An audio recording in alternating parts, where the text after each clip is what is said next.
Hello, everyone, and welcome to another Directions Mag Geospatial webinar, today co-hosted by Directions Mag and the Geotech Center. I'm Barbary Duke, Managing Editor here at Directions Mag, with our assistant webinar producer, Lynette Qualia. If you have any questions about your connection, just drop us a note in the chat. We'll do our best to help you. For those of you who don't know Directions Mag, we are a respected source of information and news for 20 years, and we encourage you to stop by our website, directionsmag.com, for daily news, feature articles, and of course, more geospatial webinars. We are thrilled to have our co-hosts with us today, the Geotech Center. Vince Denoto is with us. And thanks for being here, Vince. We appreciate the partnership that we have together. And tell us a little more about the Geotech Center and things you have going on. Thank you, Barbary. As Barbary mentioned, I'm Vince Denoto, the Director of the National Geospatial Technology Center of Excellence, which we refer to as the Geotech Center. It is a National Science Foundation funded advanced technology education center of excellence, and it's headquartered at Jefferson Community and Technical College in Louisville, Kentucky. The Geotech Center was founded in 2009 and has continued to be a best practices institution. We recently moved into drone education beyond just the typical geospatial education. We develop curriculum, professional development opportunities, and workshops. My team is located across the country, so it's not a bunch of people just in Louisville, but we're located all across the country. And I invite you to visit our website, which is geotechcenter, all one word, .org, to learn a little bit more about the National Center of Excellence. A couple of points I want to call to your attention. This week, the U.S. Department of Labor issued its new Geospatial Technology Competency Model, referred to as GTCM, which was developed by the Geotech Center. And the Geotech Center will be hosting regional workshops this summer in Oregon, Delaware, California, and Illinois, as well as our national workshop located in Louisville, Kentucky in mid-June. So visit our website. Over on the left-hand side, you'll find information about all our workshops and professional development activities. And Barbary, I'll turn it back to you to introduce our speakers today. Thanks, Vince. Before we get to the speakers, just want to remind everyone that you can ask questions at any time during the session. Type those in. If you see something you like on the screen, click that little screenshot camera button. That will help you out as well. Also want to call to your attention in your control panel, over for the GoToWebinar control panel, that is, you've got a few handouts. And so those are connected to our talk today and will be very helpful for you to take away. Also, keep an eye on that inbox. We will be recording and sharing the links with you beyond the webinar. So today we're excited to learn more about the EBK, or Essential Body of Knowledge. We have a wonderful panel, Camelia Cantor, Talbot Brooks, and Chris Anderson with us today. And they have got a lot to share and a little time to share it in. So Camelia, I will turn it over to you. Hello, everyone, and thank you, Barbary, for the introductions. I'm Camelia Cantor, the VP of Academic Affairs at USGIF. While the topic of our presentation is the GEOINT EBK, especially the new 2.0 2009 version, we would like to also talk about some of the initial and ongoing challenges to professionalize and grow the field of GEOINT, our foundation's contributions to the profession, and our vision for educating, training, and certifying the next generation of GEOINTers with the EBK at its core, to then go on and provide a closer look to the current EBK, the process that went into its creation and updating, and our organization of knowledge based on intended audiences. We would like to end with an overview of where we are now and where we're trying to get into the future. So USGIF, just a little bit about who we are and what do we do. USGIF was founded in 2003 as a 501c3 nonprofit educational foundation dedicated to promoting the geospatial intelligence tradecraft and developing a stronger community with government, industry, and academia. We're located in Herndon, Northern Virginia, And during our presentation today, our goal for this webinar is to introduce the audience to our vision of connecting all of our current educational and professional development programs, K through 12, academic certificates and degrees, professional certifications, training to support that, to the GEOINT EBK to help build a continuum into the GEOINT workforce development. Well, you know, as any good process starts with identifying one's challenges, we shall do the same. First, as recent 2017 research confirms that parental involvement in their young and young adult children has increased dramatically, and that family is a foundation of key support for their career aspirations, we have to pause and admit that it takes a little bit more than, you know, mom and dad, I want to become a doctor, lawyer, teacher, when one tries to present geospatial intelligence as a career option and a profession.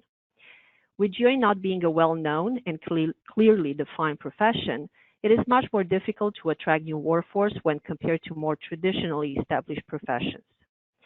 Second, GEOINT, as well as the broader geospatial curriculum pathway from college into professional careers, is still catching up with some of the other domains that are more established. Third, when looking to the geospatial credentialing market as a whole, we're still dealing with a little bit of the Wild West. So rather than bring here a definition of geospatial intelligence, which I assume many of the people in the audience today are pretty familiar with, I'm presenting an interesting definition of a profession developed by the Australian Council of Professions.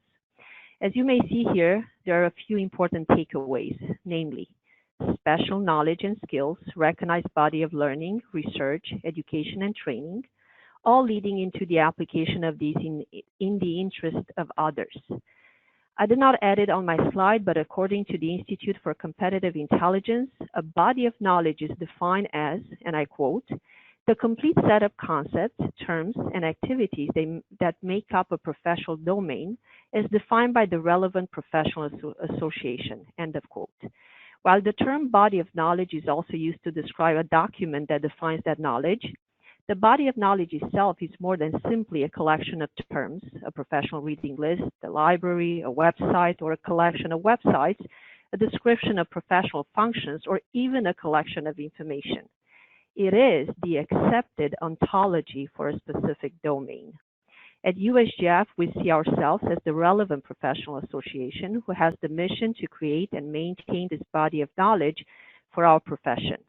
The most difficult part is making it become the accepted ontology for our domain, especially when dealing with so much ambiguity and confusion within the credential market.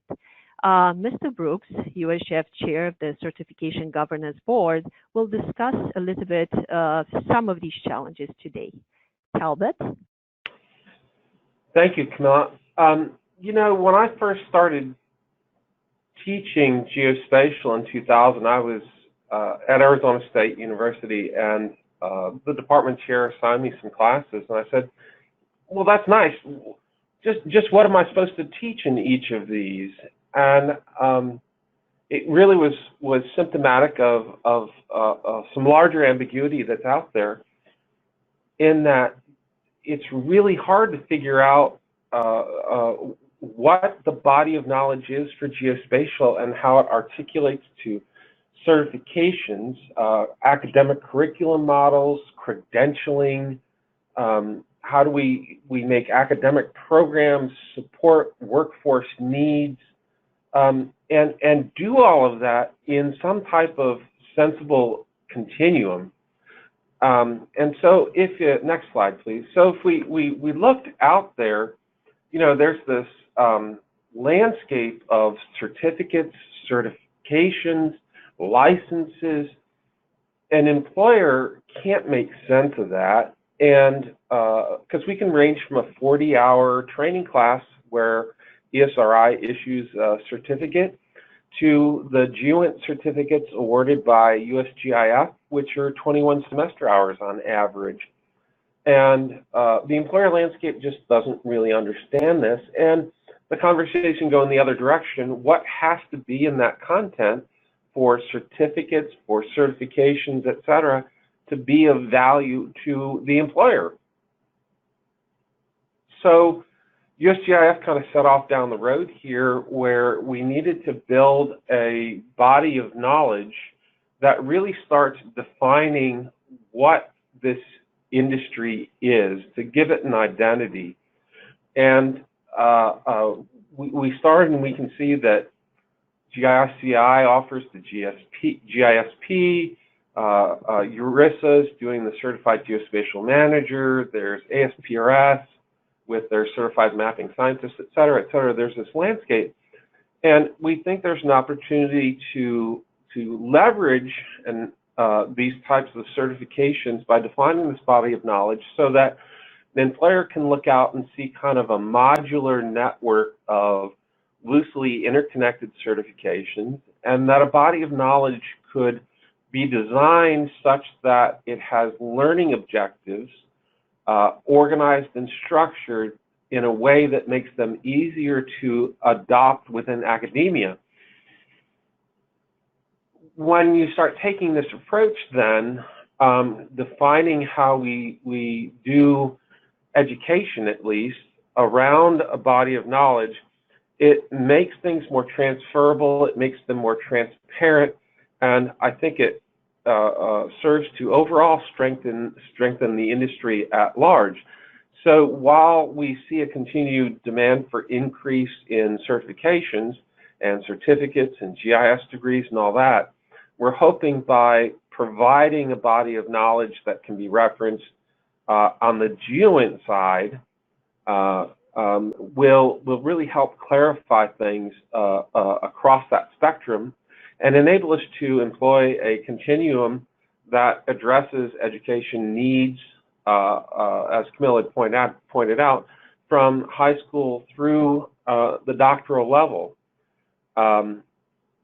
I think Chris is going to step in here in a minute and talk, or Camilla, I'm sorry, we'll come back and talk about some of the certification programs and USGIF's role in facilitating education and industry goals.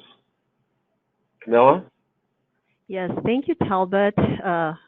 So we identified a few of our challenges. Discussion is, what have we done to address them? And Talbot already gave a little bit of a preview of our coming discussion on certifications and the EBK.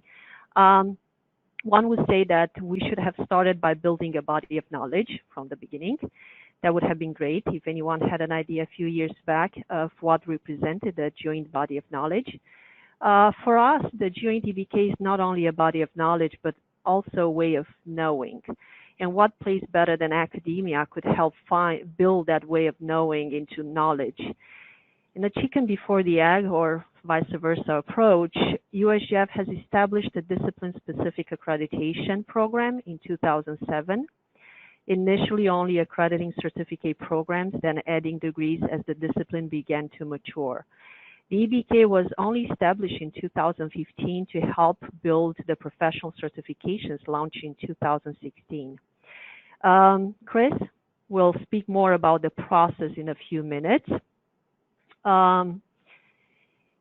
Since 2007, a growing number of academic programs, 17 at the moment, became USGIF accredited to offer their students GEOINT certificates accompanying a college degree. We call that academic GEOINT certificate to differentiate from our exam-based professional GEOINT certifications. The academic GEOINT certificate follows a well-established curriculum that provides students with foundational competencies across the breadth and depth of GEOINT. And the program matches, of course, the knowledge, or at least we're building upon that, the knowledge and skills identified in the essential body of knowledge. USGIF certification exams have been kept independent from USGIF's educational initiatives, primarily because of the NCCA third-party accreditation requirements for our professional certifications. So our professional certifications are all exam-based, and USGIF is currently completing its training in support of these exams. We have 3 professional certifications offered at this moment: the Certified GEOINT Professional in GIS and Analysis Tools, the Certified GEOINT Professional in Remote Sensing and Imagery Analysis, and the Certified GEOINT Professional in Geospatial Database Management. This program does not require completion of particular education training courses to be eligible for the program, but it does require PDUs for maintenance. Despite the NCCA requirement to separate education from professional certification, USGIF has identified the real need to bridge the two by using the GEOINT EBK as the common denominator for everything. What we were missing was a connector, a building block that would unite the two. We thus developed a new exam, the GEOINT Essentials, that would provide an entrance into the certification world at a foundational level of knowledge. We updated the accreditation guidelines for our academic programs to have the curriculum aligned to the new EBK and adopted requirements for certification PDU eligibility to ensure the same alignment.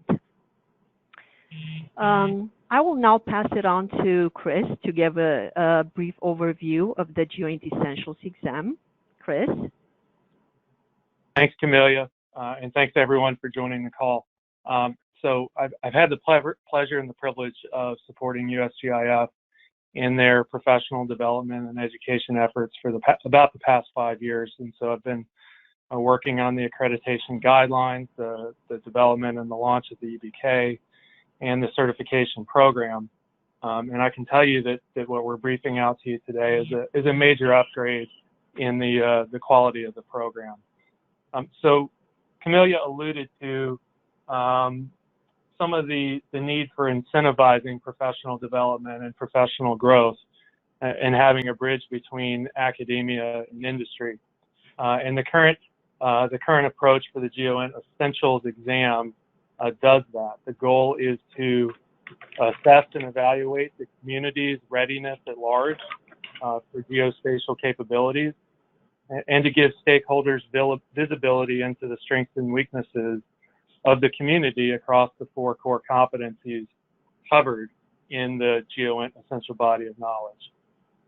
So based on the most recent updates to the Essential Body of Knowledge, we're pilot testing or testing the test with current students of USGIF accredited programs and young professionals who are recent graduates and new to the industry.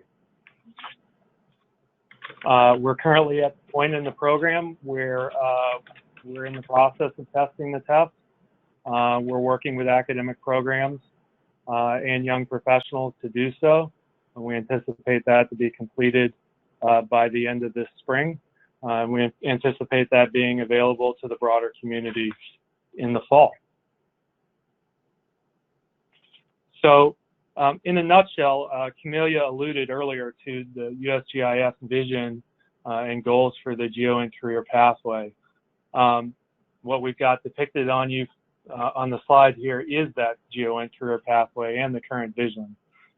When the K-12 part started to be developed in GEOINT, the challenge was to identify the prerequisites needed to move on to the next level in academia. The first version of the EBK, which was developed, was very basic. It was 6 pages long. It only covered the topics and subtopics needed for each competency expected at the journeyman professional level. It did not go beyond that, nor did it address the knowledge and skills needed to reach that level. Everything before that for K-12 and academia was not addressed, nor were the competencies addressed for professional development and growth after achieving particular competency.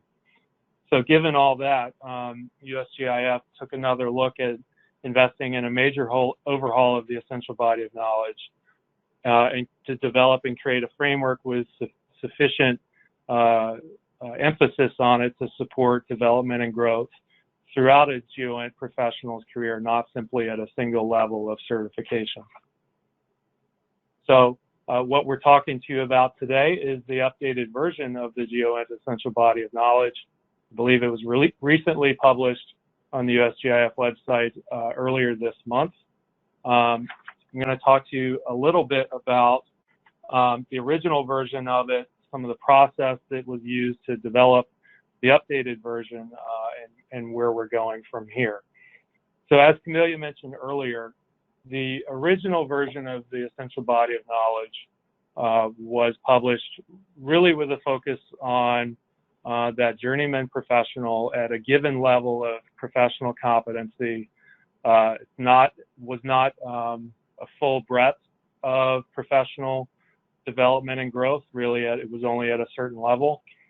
But the current version that we've published now is really a new level of providing additional depth and granularity of what it means to be a GEOINT professional.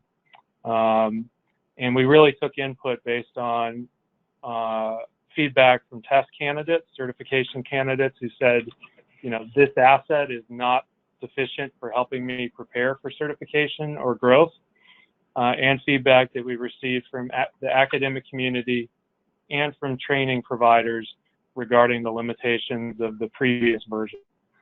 With all that being said, I want to hand it back to Barbary briefly. I believe our next step is to do a brief poll question. Great. So we'll take a quick break, and just wondering how many of you are familiar with the GEOINT EBK and at what level. Maybe you're not familiar at all and ranges to extremely familiar. So I anticipate some of us, or maybe all of us, have some kind of connection with GEOINT and maybe something about EBK. So we'll give folks just a moment and remind you also that there are handouts in the control panel. We will make those handouts available to you in the follow-up email. And if you have questions, go ahead and type those in. We're going to do our best to get to as many as we can during the Q&A at the end. All right.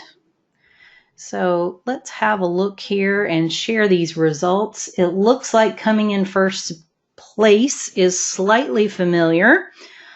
Second place, not familiar at all. And then in third place, somewhat.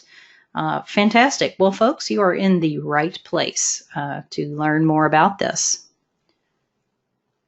So back to you, Camelia. Actually, Chris, I'm going to turn it Okay, off. Chris. Fantastic. Sure, no problem. So given that you all are, this group is reasonably unfamiliar with the EBK, I want to tell you a little bit about the background and the rigor that went into the development of the updated version of the EBK. So here we are in February of 2019. The process to get to where we are today started in late summer 2017. We conducted a survey of the GEOINT community. We had about 90 respondents at that point in time. That survey was organized primarily around receiving community feedback on the previous version of the EBK, including areas where it was strong, areas where it was weak, areas that needed to be addressed in the EBK that were not currently being addressed. We followed up from the survey with a series of workshops with subject matter experts from the GEOINT community to really help us make sense of the survey results and give direction to the next version of the EBK. Coming out of the workshops, we then solicited for community volunteers to serve as lead authors for each of the core competencies in the essential body of knowledge. Once we identified those authors, we asked that each of the authors recruit co-authors or other team members to help them develop essential body of knowledge content for their given competency. Finally, we took that content once the lead authors developed their content in support with the rest of their team. The team here at GSX, we took that content and then developed learning objectives for those content areas aligned at various proficiency levels. We'll talk a little bit more about those levels in just a moment. So for each area of the essential body of knowledge, there are now not only topics and subtopics, but there are also proficiency levels and learning objectives associated with each proficiency level. That product was then passed up to USGIF stakeholders for approval. That approval occurred in late 2018, and it entered into the publication process, and here we are in February of 2019. So that's about a year and a half worth of work, soliciting input and feedback and guidance from quite a few members of the GEOINT community that went into providing this updated version. It's a living document, right? This version is a massive departure from the previous version, and the next version, I'm sure, is going to iterate and change as the expectations of the community changes, as technology changes, and so on and so forth. So as I said, the updated version of the essential body of knowledge is organized into 4 core competencies, and those should be very familiar to everyone, I'm sure. GIS and analysis tools, remote sensing and imagery analysis, geospatial data management and data visualization. Then there's also a series of cross-functional knowledge areas that include areas such as critical thinking, reporting, synthesis, and collaboration. So while the main structure and the main competency areas of the EBK carried forward from the last version to this version, the biggest departure from the last version to this version is the development of different levels of knowledge for those different competencies. And this slide provides you an insight into what those are. So in the process of working through the development of the essential body of knowledge, for each area on the essential body of knowledge, we worked with subject matter experts to determine for that area, what do you need to know to be ready to learn about that area at the fundamental level. And that is considered prerequisite knowledge. Thereafter, what do you need to know to learn about that topic area at the fundamental level? Thinking that that's roughly comparable to a college student or workforce entry. Then thereafter, what do you need to know to apply that given area that correlates with the current USGIF professional certifications? And then finally, what do you need to know to advance fundamental knowledge for that given area? And that's really, you know, these are your thought leaders. These are folks who are really advancing the art, the science, and the practice of GEOINT.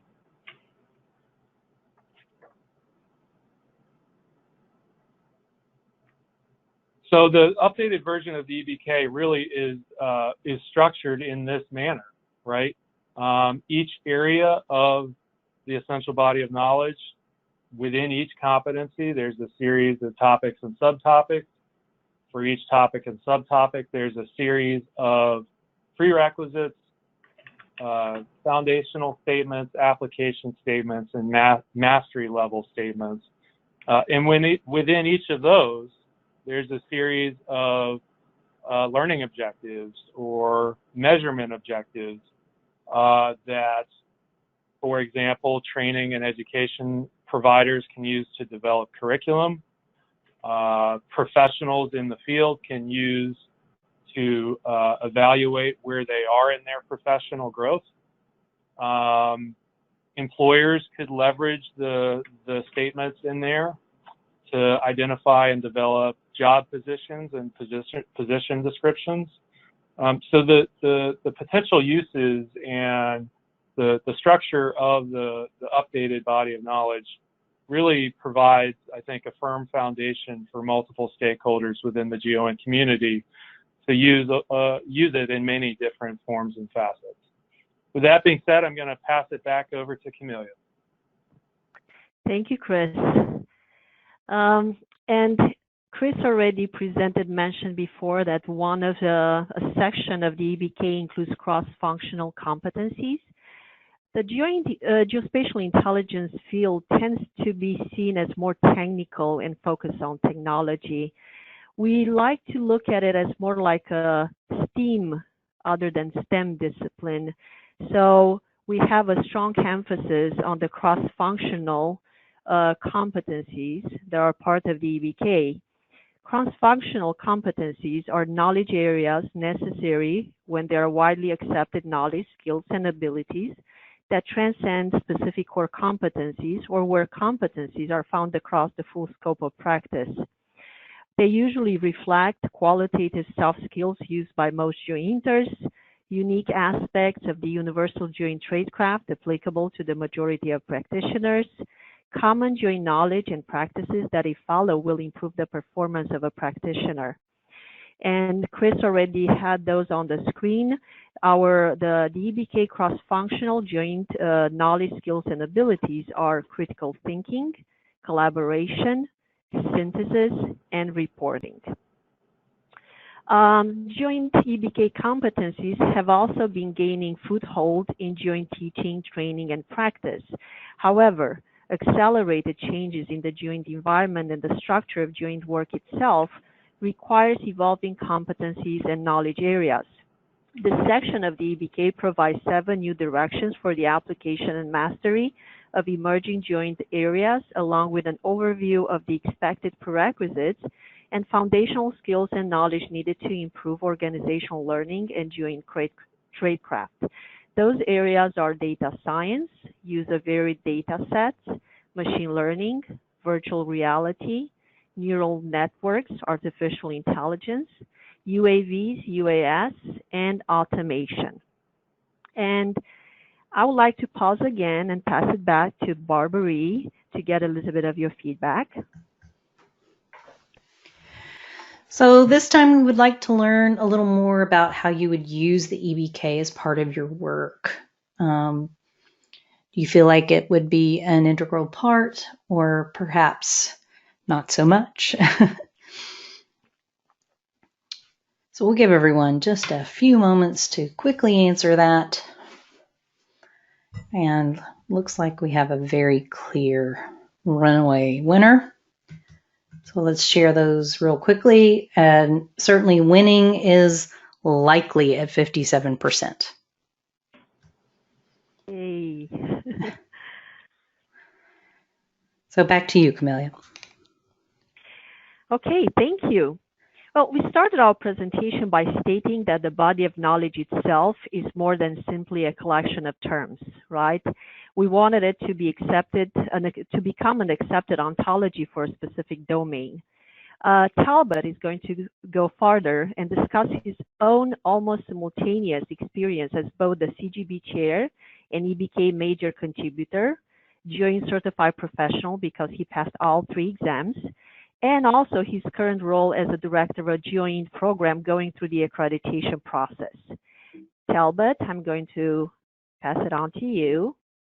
Thank you, Camelia. So we were challenged in 2015, 2014 by the Assistant Director of Intelligence for the Marine Corps, Mr. Philip Chidoba, to help them professionalize the Marine Corps GEOINT workforce. And he said something that's particularly striking to me. He says that the Marine Corps does training, GEOINT training, but that training is for certainty and education is for uncertainty. And we certainly live in uncertain times. And so in professionalizing the Marine Corps workforce, they wanted to expand on the technical knowledge and skills associated with GEOINT. They wanted to promote critical thinking, report writing, all of this stuff that's in the USGIF EBK. In fact, our list of marching orders were such that we had to be able to deliver the program online, do some on-site instruction at Marine Corps bases, etc. And, oh, by the way, make this work with whatever USGIF is planning. So we rolled out an academic curriculum that has 3 course series of instruction in remote sensing, GIS, geospatial data management and databases, visualization and cartography, analytics and analytic tools, and critical thinking and reporting. And in structuring the 3 classes that go into each of those kind of buckets, we pivoted to this emerging body of knowledge, and we're able to define the content of those courses based off of the EBK such that it's comprehensive, and we have definitive learning objectives that I can use to track student progress and, frankly, the performance of our program. So by using this approach and basing it around the EBK, we really have a pretty good idea of what our students know and what they need to know. So it prompts the next slide, please. It prompts the question, are we there yet? The way I'm looking at this then is I'm one of many geospatial programs out there, and I would love for the curriculum that we're teaching to be transferable, to be transparent to other academic institutions, for employers to clearly understand what my students know upon graduation. And so I think the EBK helps do that, but I'm just one, right? So we've got to get academia at large to maybe think about how can they crosswalk what's being taught in their programs here. How do we gain recognition for our graduates who pass the certification exams offered by USGIF and have mastered this curriculum? How do we socialize this type of content and this body of knowledge across the Five Eyes partners and greater sphere of industry such that they become ongoing contributors? It's not just that, you know, everybody has to buy off on this thing. Help us change it, make it a living document so that it really stands for what GEOINT is. And I think that's the only way it's going to be successful longer term. So we started kind of this grand experiment, but we need the participation of folks like those interested enough to listen to this webinar to say, okay, this is how we can connect to this document and give it a life of its own and carry it forward so that we can define our industry, we define the body of knowledge of what people need to know, we've got some value behind certification, et cetera. So I think that kind of leads then to, okay, who might get involved? And that's our next poll question, right? Barbara, why don't you spit that out for them to have a look at? So how influential do you expect EBK to be within the geospatial community in the next 5 years? Not at all, slightly, somewhat, very, or extremely. So maybe considering this along with lots of other influential factors going on in the geospatial industry. Always interesting. All right, so let's share these results real quickly here. And looks like the winner at the moment is somewhat influential at 44% and an almost tie for slightly and very. Appreciate you folks participating in our polls, and I will hand it back to our speakers. I'll take it from here. Thank you, Barbara. You most probably realize the passion in our voices and how proud we are of what has been achieved so far. Especially you just heard Talbot.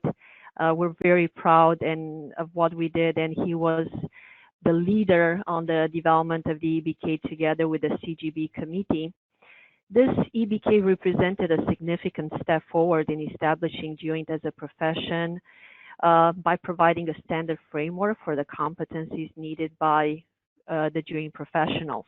However, it was initially developed for a narrow population, the working professionals in their 3 to 5 years of experience at the journeyman level. GEOINT as a profession has evolved since, and so did the EBK change into a significantly more academic-friendly curriculum framework, one that helps guide the pathway into geospatial intelligence learning starting from high school, moving into college and professional workforce. But while we're tapping ourselves on the back, we also need to be aware that in a field such as GEOINT, we're trying to define a moving target, Many of our best practices could be simplifications of complex cognitive activities. We need to be careful and not fall into the fallacy of taking a reductionist view by artificially creating building blocks to create experts without sufficiently emphasizing the fact that learning is a continuous process that involves critical thinking, experience in complex domains, extended learning, and practice of tough cases. So what's the trajectory? The 2018 update of the GEOINT EBK does represent a significant progress in the field in terms of identifying the different parts that make this meta discipline. But the polymorphic nature of geospatial intelligence has its own challenges as well that will continue to be addressed with the new iteration of the EBK.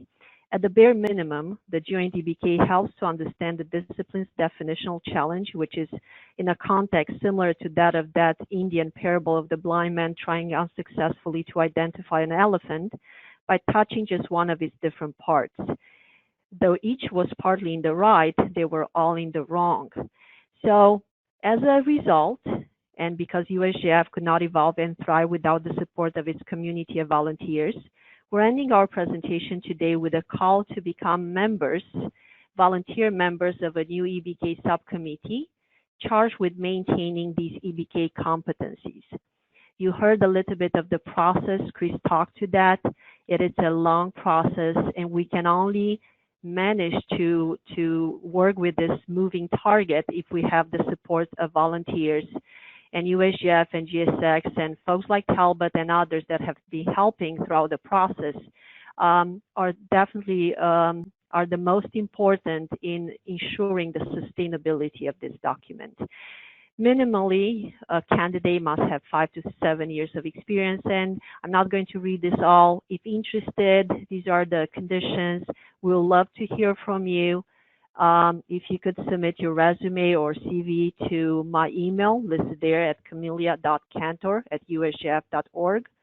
We're going to start reviewing the applications on the rolling basis until all positions are filled. With this, I would like to end the presentation, pass it back to Barbary, and listen to your questions. Well, thanks so much. We really appreciate you all sharing today. Lots of interesting things going on, and people have many questions. So let's start with, how is the GEOINT EBK different from the USGIS, GIS, and TBK? Lots of letters.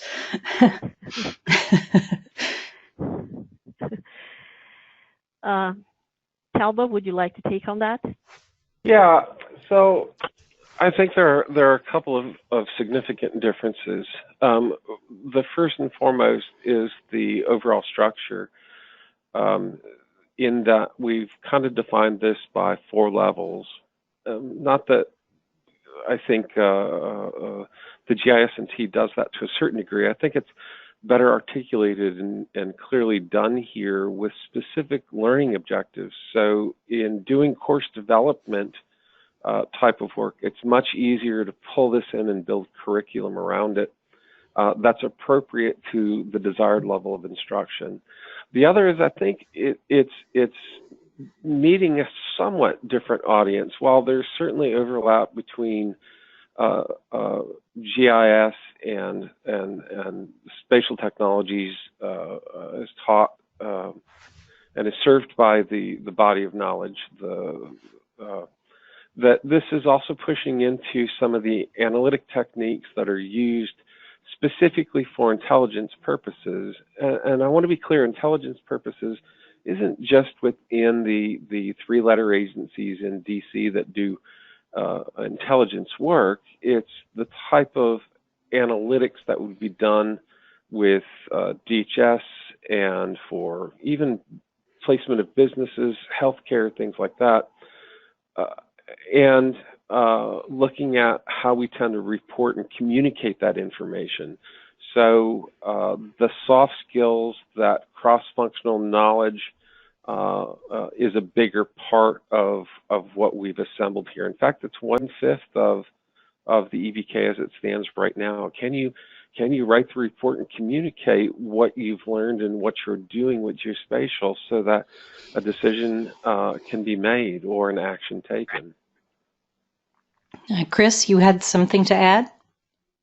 Yeah, I think that the other big process difference in the way that the two products have been developed is that my understanding is that the GIS and T body of knowledge has been primarily developed by and for academics with an academic education orientation, whereas the USGIF GEOINT, the central body of knowledge, while academics in higher education has had a role and has been heavily involved, there's also been quite a bit of involvement from industry, from government, from commercial sector, and other sectors as well. And so you get a slightly different perspective looking at what's needed in the current workforce. I think that's probably, from a process perspective, that's probably the biggest difference. All right, great. Thanks, gentlemen.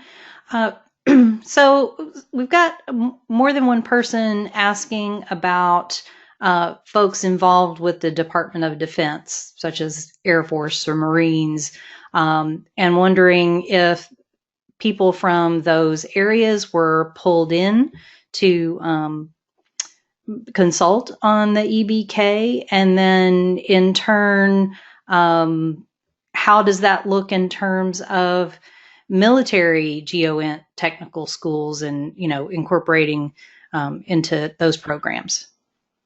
Sure. This is Talbot, and I can jump on that. So a pretty wide net was cast in soliciting volunteers to participate in the construction of the EBK, and all branches of service were represented in one form or fashion or another, with either instructors from the various schoolhouses or service members serving in GEOINT specific billets. Were able to and did quite actively participate in this and in the development of the certification exams and related activities, and they continue to do so, and there is room for more. If you're currently involved in GEOINT in the services with the requisite experience and some of the knowledge that was shown on the penultimate slide here, we'd love to hear from you. Put your name in the hopper to help carry this forward. With respect to how it affects them, I think we're a pretty cool example. See, the Marine Corps, particularly on the imagery analysis side, used to be taught in partnership with the Air Force, and the Air Force training was conducted under the guidance of the Community College of the Air Force, which is a regionally accredited institution. And so folks completing that training could transfer credit to an academic institution fairly easily because it's regionally accredited. Well, somewhere along the lines, they pulled back from that and started doing their own training. And so what we were able to do, because we have this EBK serving as the basis of curriculum development here at Delta State, at least, was crosswalk the learning objectives associated with that training. In fact, it was a challenge we pushed back to the BGIS and TIAC schoolhouses. Hey, why don't you look at structuring your learning objectives to the EBK, and then we can do this crosswalk and we can give you credit. And we worked that out, and now those service members are able to receive 18 to 21 semester hours if they enter our academic program. A similar process is underway with the Army, and we would love to have Air Force members, service members, not only look to transfer the credit they have, but let's talk about some of the other schools you must attend and how we can leverage this EBK then to be the translator. What did you learn, and how do we make it fit these models? So I think that's one way in which this is an incredibly powerful tool in helping the industry move forward. Let's give folks some credit where credit is due, literally. And I'll, Yeah.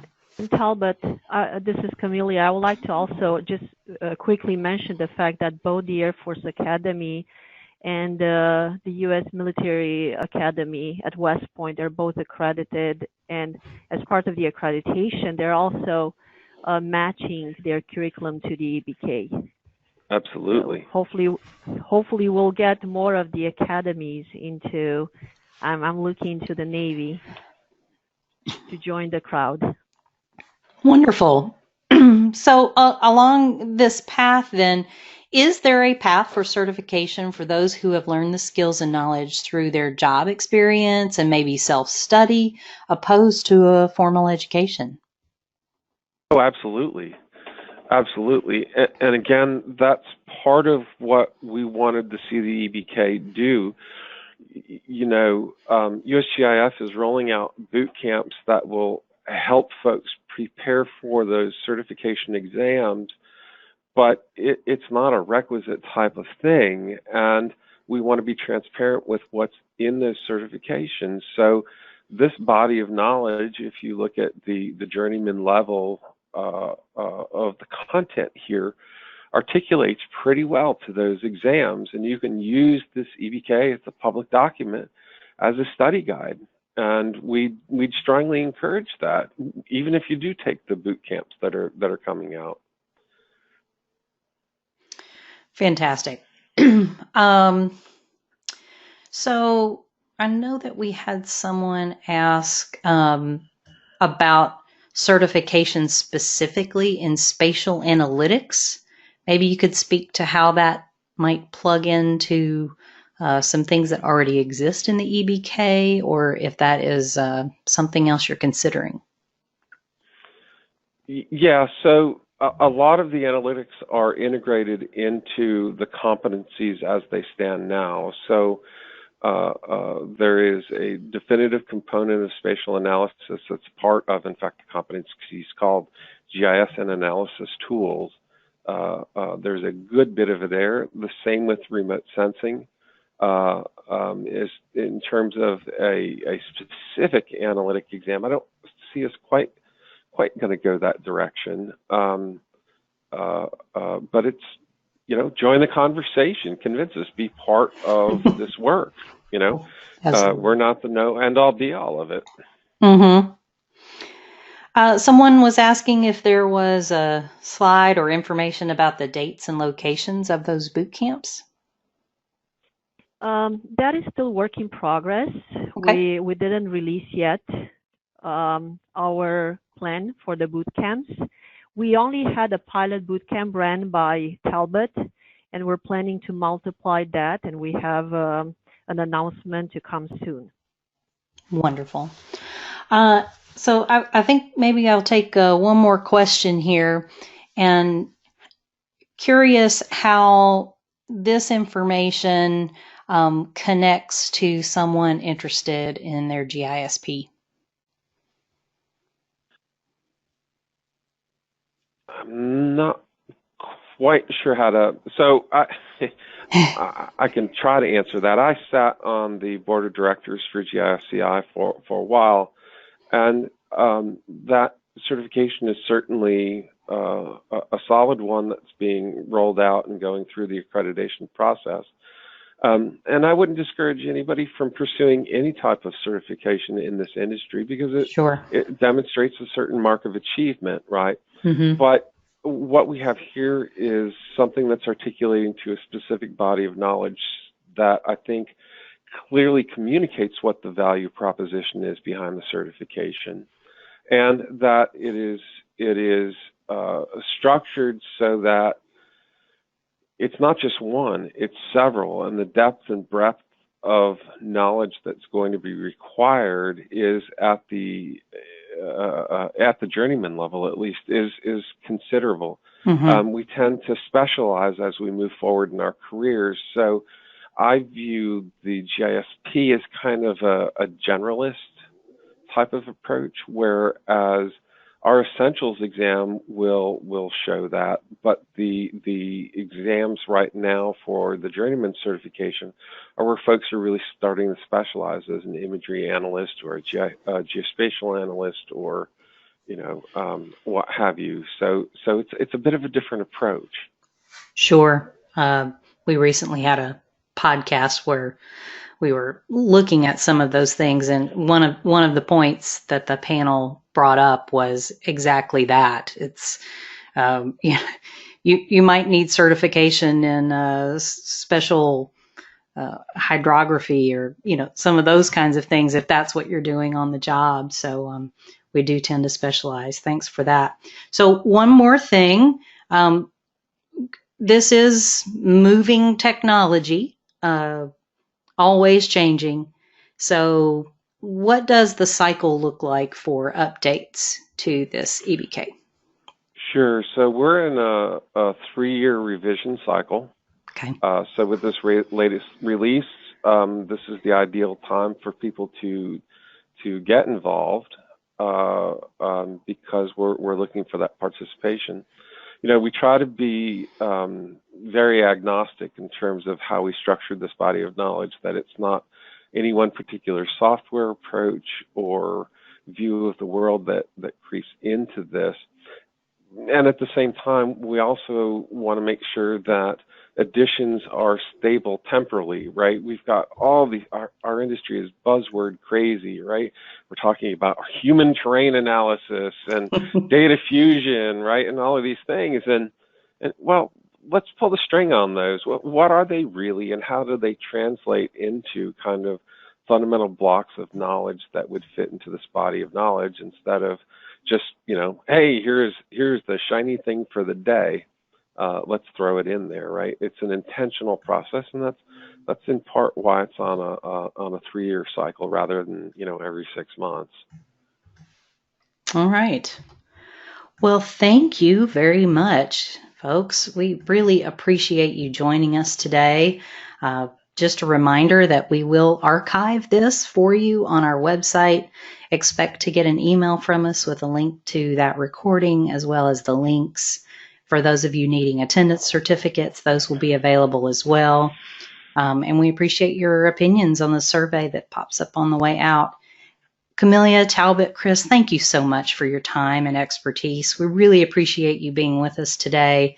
Again, thanks to the Geotech Center for their partnership. We hope to see everyone at another geospatial webinar. Lots of great topics. Everything's always free at Directions. Everybody have a great day. Tell a friend about USGIF's Geotech Center and Directions Mag. Thanks, everybody.